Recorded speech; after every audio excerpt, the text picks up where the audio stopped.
కొణిదెల పవన్ కళ్యాణ్ అనే నేను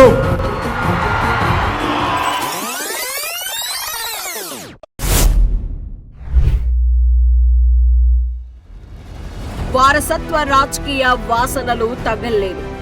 దందాలు చేసే అరాచక బృందాల్లోంచి రాలేదు. అధికార అండున్న దోస్తులు ఎవరూ లేరు. నేర చరిత్ర కలిగిన నేస్తులు కానరారు. తాతలు తండ్రులు రాసిచ్చిన ఆస్తులు లేవు. చీకటి వ్యాపారాల కరెన్సీ రాసులు లేవు. ఏ పోలీస్ స్టేషన్లలోనూ కేసులు లేవు. మరి ఇంతకీ ఎందుకొచ్చినట్టు? కులాల్ని విడగొట్టి ఈవీఎం మెషిన్లలో ఇమిడ్చే కుటిల ఆలోచనలు లేవు. మతాల్ని మచ్చుక చేసుకుని ఓటు బ్యాంకుగా వాడుకునే కిటుకులు తెలియవు. పక్క పార్టీ నేతల్ని పచ్చ నోట్లతో పక్కకి లాగే ఫిరాయింపుల ఫిలాసఫీలు అర్థం కావు. ఒక్కరోజులో లెక్క మార్చే లిక్కర్ చుక్కల జిమ్మిక్కులు వంట పట్టలేదు. ఓటుని నోటితో కొలిచే ఎన్నికల సూత్రాల చిత్రాలు చదవటం రాదు. మరి ఇంతకీ ఎన్నికల బరిలోకి ఎందుకొచ్చినట్టు? రాష్ట్రాల మధ్య రాగద్వేషాలు రాజేసి ప్రాంతీయ పంచాయతీలు పెట్టడం తెలీదు. కలిసున్నట్లు నటిస్తూ వేరు కుంపట్లు పెట్టి ఇక్కట్లు పాలు చేయటం నచ్చదు. స్వార్థపూరిత ఆలోచనలు అమలు చేసి ఆర్థిక విధ్వంసానికి పాల్పడే మనిషి కాదు. క్రమశిక్షణ కార్యదీక్ష లేని వాళ్ళకి పదవులు కట్టబెట్టడు. నీ వాళ్ళు నా వాళ్ళు అన్న తరతమ భేదం లేదు. మరి ఇంతకీ రాజకీయ చదరంగంలోకి ఎందుకొచ్చినట్లు? ఆపదలో ఉన్నవాడు అన్నా అని పిలిస్తే క్షణం మాగటం, ఆలోచించటం తెలీదు. కాలి బాటకి కూడా నోచుకొని పల్లెలకి మాటిచ్చి మడమ తిప్పటం రాదు. పర్యావరణానికి ముప్పు వాటిల్లుతుంటే మునగదీసుకొని మూలన కూర్చోడు. అడవులు అంతరించిపోతూ ఉంటే విత్తనాలు విత్తకుండా ఊరుకోడు.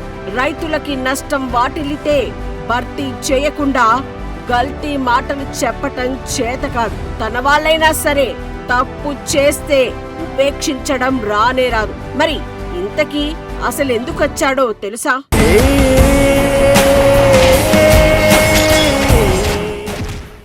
భవితే లేదనుకుంటున్న యువతకి ధైర్యం ఇవ్వటానికొచ్చాడు. ఉపాధి దొరికినప్పుడే ఉగాది వస్తుందని నినదించటానికొచ్చాడు. యువ రక్తం ఉరకలు పెడితేనే నవశకం ఊపిరి పోసుకుంటుందని ఉద్యమించేందుకు వచ్చాడు. నవభారత నిర్మాతలు, వెలుగుని ప్రసరించే ప్రాణదాతలు ఏ దిక్కున ఉదయించాలో దిశానిర్దేశం చేసేందుకు వేగుచుక్కై వచ్చాడు. అజ్ఞానం ఆవహించిన గాఢాంధకార కారడువుల్ని కాల్చేందుకు కార్చిచ్చే వచ్చాడు. కూలీనాలి చేసుకునే వాళ్లను కంటికి రెప్పలా చూసుకునేందుకు వచ్చాడు. అన్నదాతలకు ఆపన్న హస్తమై వచ్చాడు. కార్మికులను కాచుకునేందుకు, తనను ప్రేమించే వారిని గుండెల్లో దాచుకునేందుకొచ్చాడు.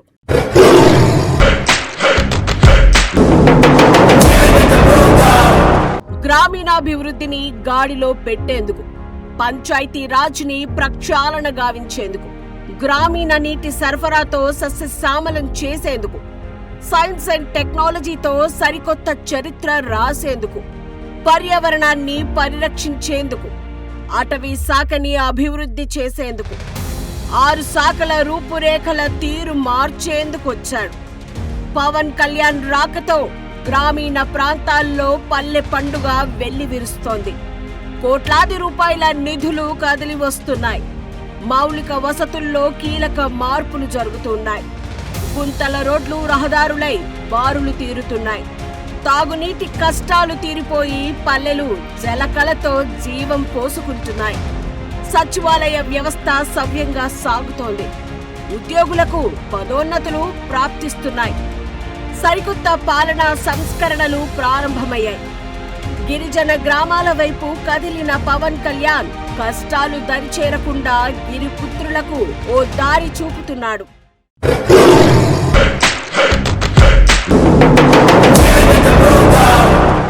Jio rural road management system ని ప్రవేశపెట్టి సాంకేతికతతో రోడ్ల సమస్యల్ని సమూలంగా తీర్చేస్తున్నాడు.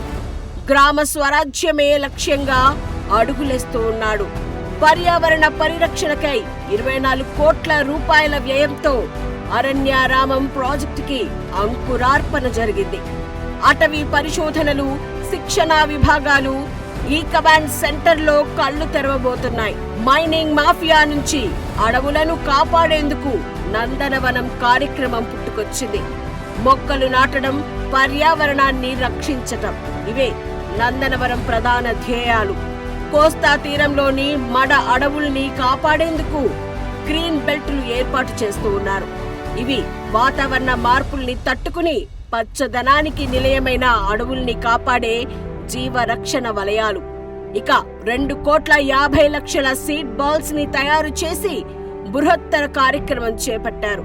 డ్రోన్ల సహాయంతో అటవీ ప్రాంతాల్లో ఈ సీడ్ బాల్స్ ని వెదజల్లుతారు. పర్యావరణాన్ని కాపాడమంటే ముందు తరాల్ని కాపాడటమే. అది పవన్ కళ్యాణ్ ముందు చూపు.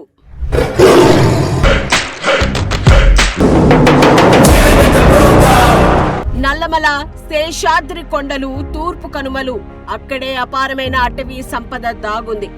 అవి భావి తరాలకు బదిలీ కావాలి అనేదే పవన్ కళ్యాణ్ లక్ష్యం.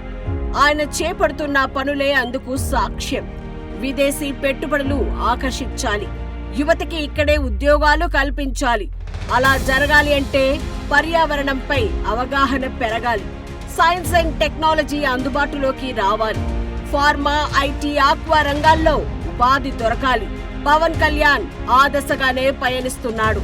రైతులు, యువత, మహిళల సమస్యలపై దృష్టి సారిస్తున్నాడు.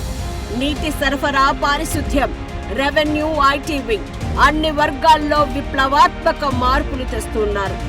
పవన్ కళ్యాణ్ ఎంచుకున్న శాఖల్ని పరిశీలిస్తే ఆయన ఆలోచన, మనసు రెండూ అర్థమవుతాయి. పట్టణీకరణ, ఆధునీకరణతో అంతమవుతున్న అడవికే గొడుగై కాపు కాస్తూ ఉన్నాడు. దేశ ప్రగతికి పట్టుకొమ్మలైన పల్లెలకి వెన్నెముకలా వెన్ను దన్నయ్యాడు. అంతరించిపోతున్న నీటి నిల్వల కోసం ఊటబావై ఉబికి వస్తున్నాడు. గ్రామ పరిపాలనని స్వర్గసీమగా మార్చాలని నిబద్ధతతో సన్నద్ధమయ్యాడు. విషకోరలు చాచే ఫ్యాక్టరీలు, మైనింగ్ మాఫియాలతో మరణశయ్యపై ఉన్న పర్యావరణాన్ని పరిరక్షించేందుకు ఉపక్రమిస్తున్నాడు. సమోన్నతంగా ఎదిగే సైన్స్ ని, దిక్సూచిలా నిలిచే టెక్నాలజీని యువత చేతుల్లో పెట్టి చేయూతనిస్తూ ఉన్నాడు. పవన్ కళ్యాణ్ పనిచేసేందుకే వచ్చాడు. డబ్బు దండుకుని నిండు కుండలా నిలిచినే నాయకుడు కాదు. బాధ్యతని తెలుసుకుని ప్రజల్ని నీడలా కాచుకునే సేనాని. నిజాయితీతో నిస్వార్థంగా విధులు నిర్వహించే మౌనముని. కక్ష కట్టే ప్రతిపక్షాలపై ప్రశ్నలతో పోటెత్తే ప్రతిధ్వని. ఒక నిర్దిష్టమైన ఆలోచన విధానంతో, ఒక సుదీర్ఘమైన 25 సంవత్సరాల లక్ష్యంతో నేను ఇలా మీ ముందుకు వచ్చాను. పార్టీ పెట్టాను. దాని పేరు జనసేన. మీ సేన, సామాన్యుల సేన, మన భారతదేశపు సేన.